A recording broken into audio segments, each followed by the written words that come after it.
વડોદરાનો અવાજ ન્યૂઝમાં આપનું સ્વાગત છે। સમાચારમાં વાત કરીએ તો સુએજ કૂવામાં અકાળે મોતને ભેટનાર યુવકને મળી સરકારી સહાય। તેવી પ્રોજેક્ટ યુવકના મોત બાદ પરિવારને સહાય મળે તેવા કરાયા હતા પ્રયાસ।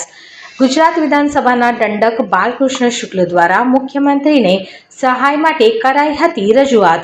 ગાજરાવાડી વિસ્તારમાં સુએજ કૂવામાં અકસ્માતે પડી ગયો હતો યુવક। મૃત યુવકના પરિવારજનોને મુખ્યમંત્રી રાહત ફંડમાંથી 4 લાખની કરાઈ સહાય। દંડક બાલકૃષ્ણ શુક્લે પરિવારોને અર્પણ કર્યો સહાયનો ચેક।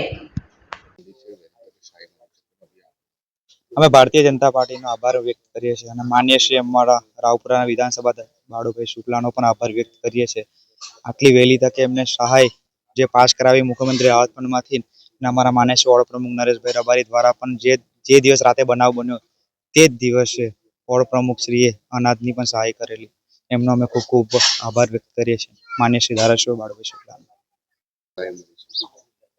ગત રોજ 8મી તારીખે જ્યારે જીગરભાઈનું સુએજ પમ્પિંગમાં પડી જવાથી અકસ્માત મૃત્યુ થયો, ત્યારબાદ પરિવારની ભાઈ શ્રી પ્રવીણભાઈની સાથે હું સતત સંપર્કમાં હતો અને કોઈક રાહત મળી શકે તે માટે થઈને માનનીય મુખ્યમંત્રી શ્રીને રૂબરૂ મુલાકાત કરીને તેમને રજૂઆત કરતા તેઓના માનનીય મુખ્યમંત્રી શ્રી રાહત ફંડમાંથી ₹4 લાખનો ચેક આજે તેમને આપેલો છે અને તે આપવા માટે કલેક્ટર કચેરીમાંથી ખાસ ફાલ્ગુનીબેન જે આપણા મામલતદાર શ્રી પોતે ઉપસ્થિત રહ્યા છે।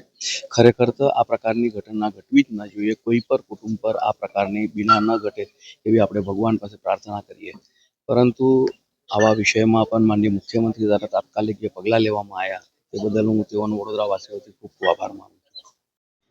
આવા લેટેસ્ટ ન્યૂઝ જોવા માટે અમારી ચેનલને લાઇક અને સબસ્ક્રાઇબ કરો।